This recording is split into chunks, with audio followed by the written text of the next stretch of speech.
Changing topics? Sure. Okay. It's been reported that this administration is quite furious with the Palestinian President Mahmoud Abbas for saying what he said to President Putin about not trusting the United States or not trusting the Biden administration. I wonder, you've seen the reports first. I was thinking, what are your comments?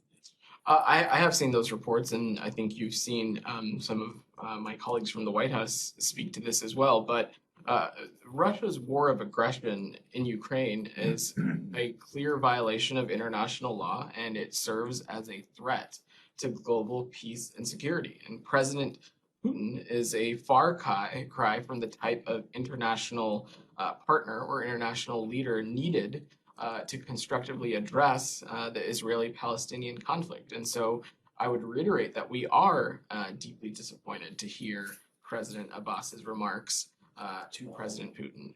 Russia does not stand for justice and international law, as was evidenced by the UN General Assembly vote last week. And President Biden and Secretary Blinken, in contrast, have demonstrated a U.S. commitment for decades to seeking creative solutions and working towards a lasting peace in the region that's required to advance stability and prosperity throughout the region.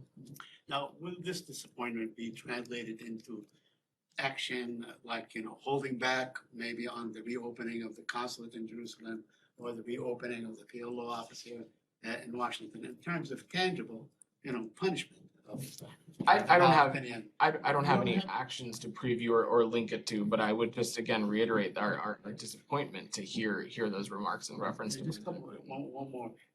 There's been an increase in sector aggression against the Palestinians, and sometimes aided by Israeli soldiers, especially now that they have the olive harvest, and it's the only crop that Palestinians depend on annually. And obviously the settlers are attacking farmers, uprooting trees, burning them, and so on. Sometimes, while the Israeli soldiers look on, and sometimes even joining. I wonder if you have any, if you have seen reports about increased settler violence, and second, if you have a comment on that. Well, Saeed, I spoke a little bit about this last week. The recent period has seen a sharp and alarming increase in Palestinian and Israeli deaths, including impacting a number of children.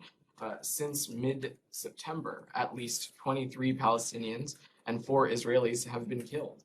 And it is vital that these parties themselves take urgent action to prevent greater loss of life. And we continue to emphasize the point that Israelis and Palestinians deserve to have equal measures of security, stability, of justice, and dignity and democracy.